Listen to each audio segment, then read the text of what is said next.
Śrī Aruṇācala Navamaṇimālai. Acalaṉē yāyiṇum maccavai taṉṉil, acalaiyā mammaiyedi rāḍum, acala uruvil a-c-satti yoḍuṅgiḍa vōṅgum, Arunachalam yandari.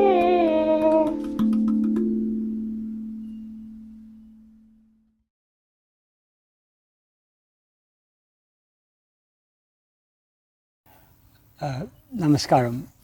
Śrī Aruṇācala Navamaṇimālai is a collection of 9 verses that Bhagavan wrote on different occasions.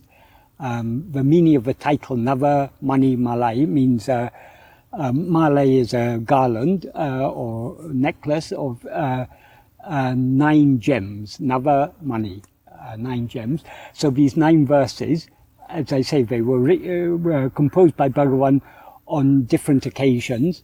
The circumstances under which he wrote most of them are not known, but today I'm going to be talking about the first of these 9 verses, and how Bhagavan came to write this is known, so I will first explain that.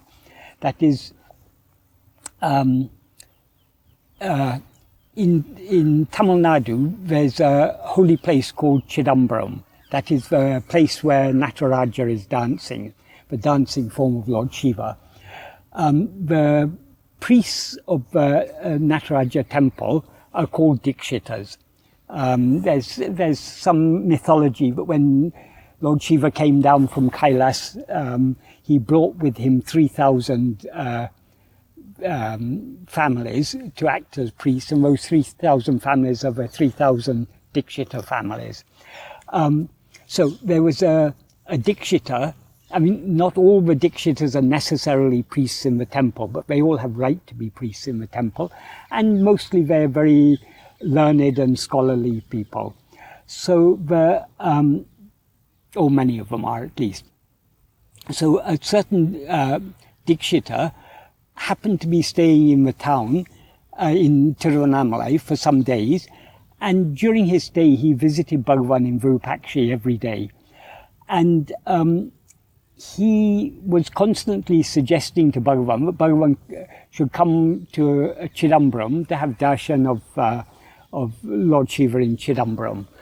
And he was persevering in this, and Bhagavan was, as usual, Bhagavan was keeping quiet.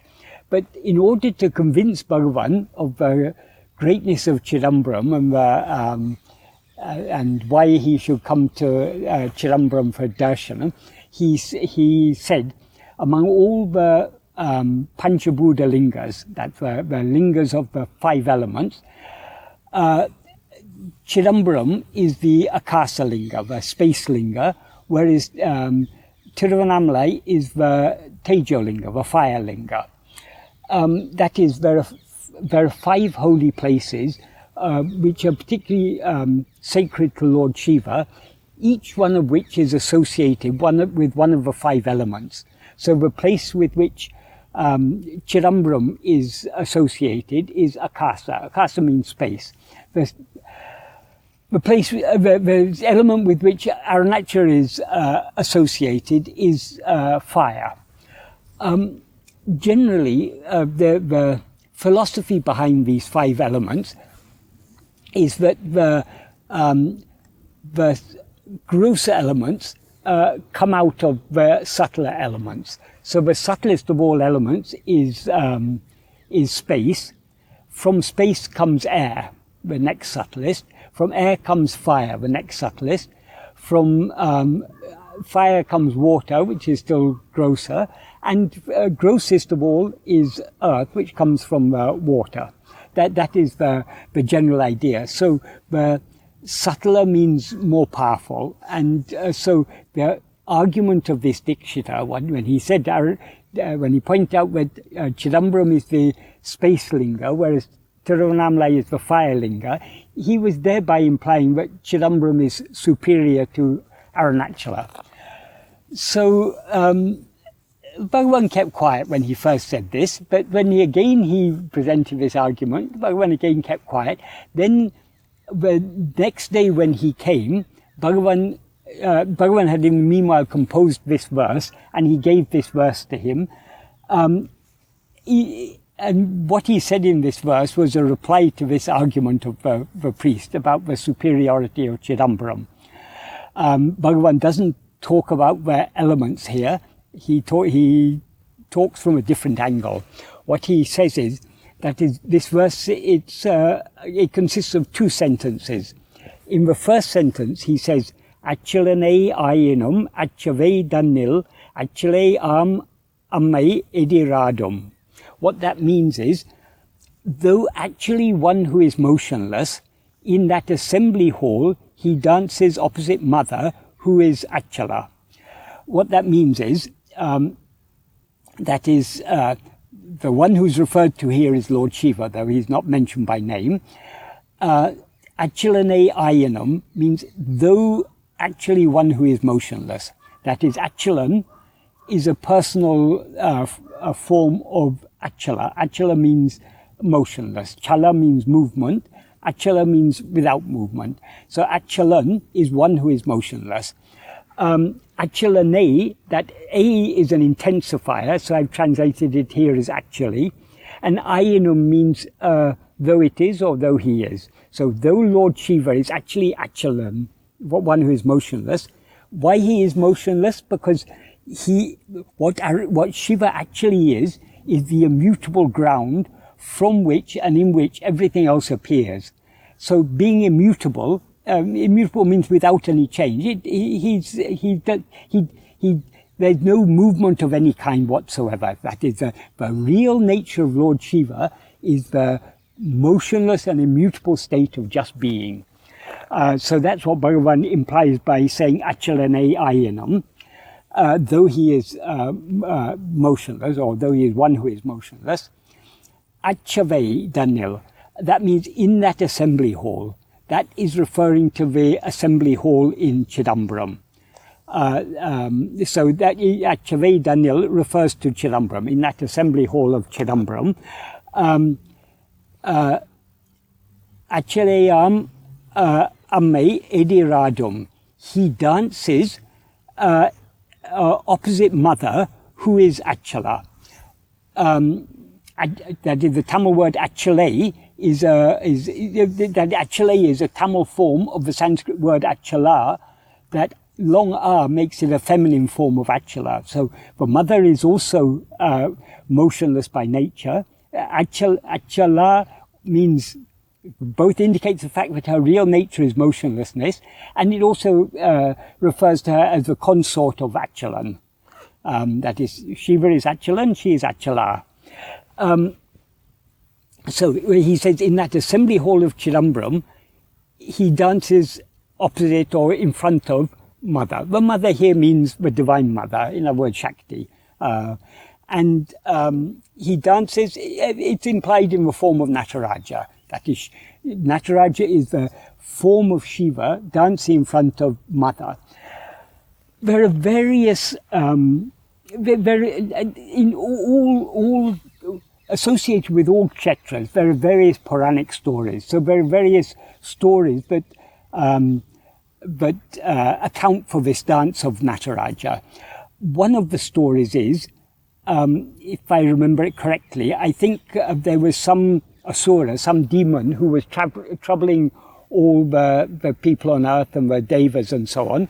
And so they had prayed to the Divine Mother to destroy this demon. And having destroyed this demon, in a frenzy, she got into a frenzy of dance, and she was dancing, and her dance was endangering the stability of the universe, of the heavens and the earth and all the many worlds.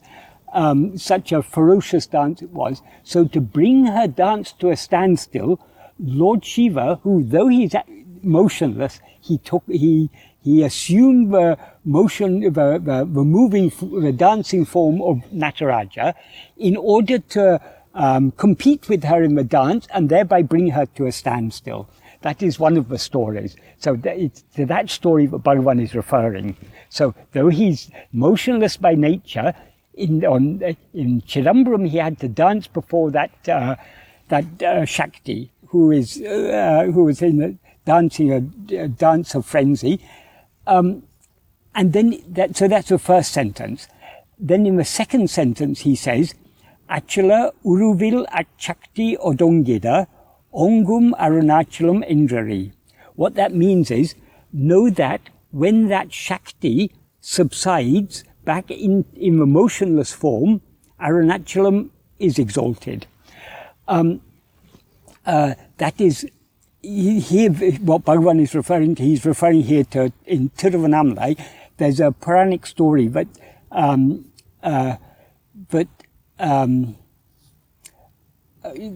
one of the stories told in the Stala Purana. Once in Mount Kailash, Devi, the goddess, the Divine Mother, was in a playful mood. So in a playful mood, she covered the three eyes of Lord Shiva. But those three eyes are, the three eyes of Lord Shiva are sun, moon and fire.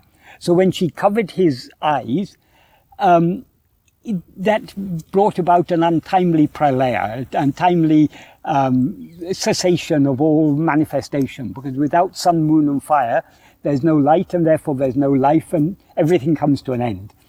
So, and though she covered just for a few moments in her time, for the creatures on earth and in all the other worlds, in heavens and hells and everything, that was a long eon and a long ages that lasted.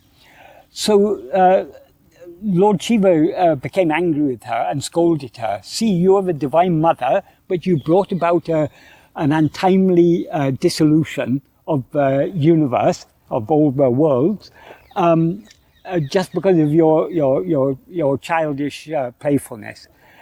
So when he scolded her like that, she at once felt repentant, and so she, in order to atone for that sin, she came to earth and worshipped Arunachala, Lord Shiva in the form of Arunachala. And after worshipping for several days, she eventually was to do pradakshina, was to walk around Arunachala. And when she walked around Arunachala, that is the Deepam festival. So when she walked around Arunachala, Lord Shiva appeared as a light on the top of the hill, and out of her great love for him, she merged in him. And therefore Arunachala is sometimes described as Ardhanarishwara. Ardhanarishwara means it's a particular form of Lord Shiva in which he is half male, half female. That's half Shiva, half Shakti. That is behind all these stories, though these are mythological stories, they all have philosophical significance. So the philosophical significance of the Ardhanarishwara form is that actually Shiva and Shakti are one and the same.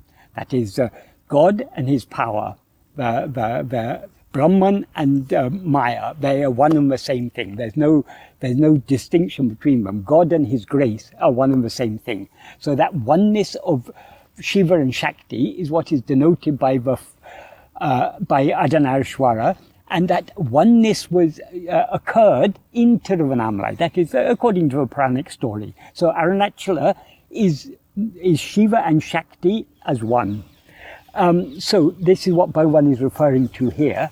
So he says, know that when that Shakti subsides back in the motionless form refers to Arunachala.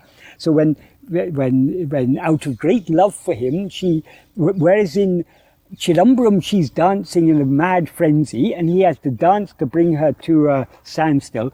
In Tiruvannāmalai, though Bhagavan doesn't mention here love, it's in the Puranic story he's referring to it. He said that through great love, she merged back into Arunachala and became one with him.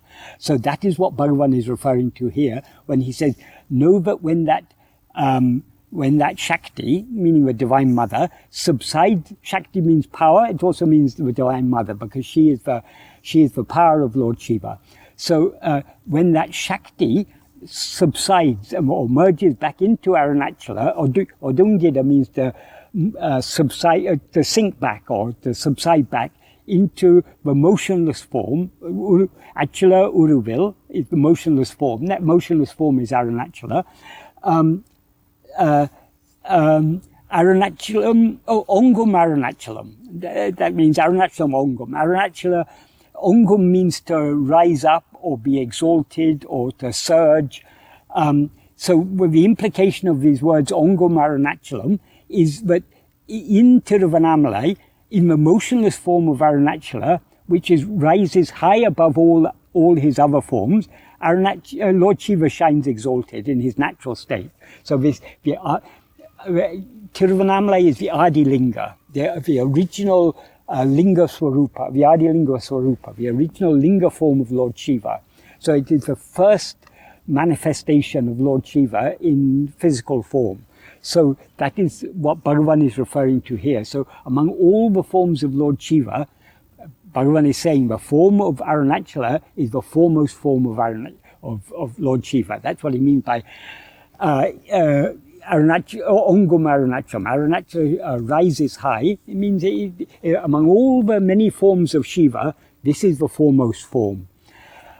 So this was Bhagavan's, the verse that Bhagavan wrote, and he gave it to a Dikshita. And the Dikshita is a very learned man, so he understood the meaning of the verse, he understood what Bhagavan is saying, so he kept quiet then, and his keeping quiet is, and indirectly he's acknowledging the greatness of Arunachala. That is for, it is said for those who are born in Tiruvaro, who see Chidambaram, who die in Kasi, or who merely think of Arunachala, mukti is assured. So among all the forms of Shiva, this is the foremost form. That's what Bhagavan said, and that Dikshita had to acknowledge that. There's a little bit more we can say about this. That is, as far as the 5 elements is concerned, though Arunachala is said to be the fire linga, one meaning we can take among these 5 elements, though fire is said to be grosser than space, fire is in the middle. That is, it's space,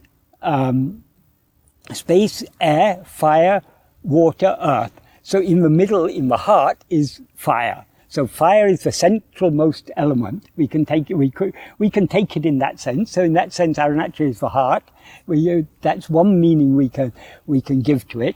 But basically, in this verse, Bhagavan is bypassing this explanation of the 5 elements. And the other thing I was going to say, why Arunachala is called the fire linga, it is because it is the fire of jnana, jnanagni. So the jnanagni is that fire of pure awareness that eradicates ego. So that is why Arunachala is associated with fire. It is the fire the fire that will destroy ego, and along with ego, everything else. So as far as the 5 elements is concerned, that is why Arunachala is called the fire linga. Regarding the story of Lord Shiva in dancing in front of Devi in Chidambaram, one that is, these stories can be interpreted at many different levels, and many different interpretations and many different explanations can be given of the story, of philosophical significance. One significance of this story that was explained by Sadhu Om, and it may also have been explained by Bhagavan. I'm not sure whether this was Sadhu Om who explained it or whether Bhagavan explained it, but definitely Sadhu Om explained this to me, is that the frenzied dance of Devi is representing the activity of the mind, of Maya. And the dancing of Lord Shiva, to bring that to an end, is the dancing of Sparana. Of course, Sparana isn't actually dancing, but Sparana is actually just that clarity of self-awareness. But just Bhagavan compares the Sparana to the fire that burns camphor. Well, if camphor is caught by fire, the fire will continue burning until the camphor is reduced to nothing, and then the fire will come to an end. Likewise, the Sparana. Sparana means the fresh clarity of self-awareness that we experience when we begin to practice self-investigation. And the deeper we go in the practice of self-investigation, the more brightly that Sparana shines. That Sparana is the clarity of self-awareness, Bhagavan said that that clarity it continues burning brightly until ego is destroyed, and then it subsides. When he says it subsides, what he means is not that the clarity of self-awareness will subside, but the newness of that clarity. That is when we first turn our attention within and begin to become familiar with the state of self-attentiveness, we begin to experience a fresh clarity of self-awareness. That freshness is what is called the sparana. Sparana means shining, making itself known, so that the shining forth or the making known of that clarity of self-awareness, which is ever shining clearly in our heart, but which we overlook so long as we're looking outwards.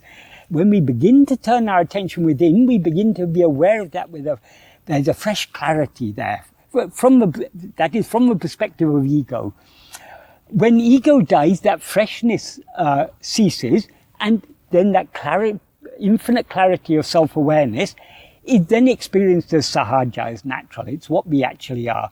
So Chidambara, the Nataraja dancing in Chidambaram represents that clarity of self-awareness, the sparana, that is experienced as a result of the vichara. And so long as that is burning, that brings about the subsidence of mind and all mental activity. So that is the tattva of the story of Lord Shiva dancing in front of the frenzied Shakti, in order to bring her frenzied dance in order to bring about its subsidence, to bring about the extinguishing of that frenzy. And as far as the second verse, the second sentence about that Shakti subsiding back in their motionless form, the motionless form one other thing I can say about Shiva and Shakti. Shiva and Shakti are one, but Shiva can be taken to be Sat, and Shakti Chit. Sat and Chit, existence and awareness, are one and the same thing. But it is by the power of awareness, or by the misuse of the power of awareness, that all this is brought into existence. That is, all these things seem to exist where? Only in the view of ego. And ego is what? Ego is just a limited form of that infinite chit. When that chit is seemingly limited as the form of a body, as chit jada granti, it brings into existence all this world. So the power of Shakti that creates all this world, that is the power of the power that when we rise as ego, we misuse that power to create all this world. But that in that state, that Shiva and Shakti appear to be two. Like the being and the awareness seem to us to be two different things, even though in fact they are one and the same thing. And that being is in the phrase I am refers to the being, or I refers to the awareness. Or we can take it the other way around. We can take it either way. I we can take as Sat and Am as Chit. Either way we can take it, because both signify both Sat and Chit. But we can take it that the I is Sat and the Chit is Am.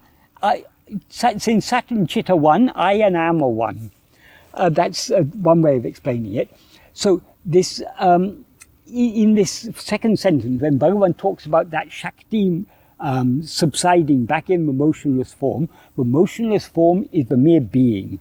And the Shakti merging back is when that Chit Shakti had risen in the form of ego and projected all this. Ego is nothing but Maya. So the Chit Shakti rose in the form of Maya as ego and projected all this. When that subsides back into its source, which is mere being, and becomes one with that source, Arunachala shines supreme. That is what shines forth when ego merges back into self, into our real nature, into I am.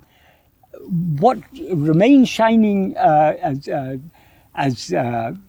as above all else is, well, there is no all else. What remains shining alone, that is Aruṇācalam, that is I am, that is our real nature. So all these Puranic stories, as I say, they've all got philosophical significance, what is called tattva. They all signify some deeper philosophical principle. And as with all such mythological stories, they can be interpreted at different levels to suit people of different stages of spiritual development. So, but since we are following Bhagavan's path of self-investigation and self-surrender, this is the appropriate meaning to attach to this. The merging of Shakti back into the natural motionless form of Shiva is the merging of ego back into its source. And only when ego merges back in its source does the one reality shine as rise above all else, swallowing all else. So that is what Bhagavan means by Arunachalam Ongam, Ongam Arunachalam. Ḍṟaṛi. Ḍṟaṛi means, Endru means that, and Ari means no. Know that. Arunachala shines above all else. Because Arunachala is nothing but that pure awareness I am, which alone is what will remain shining when ego merges back in its source, when Maya merges back into Brahman.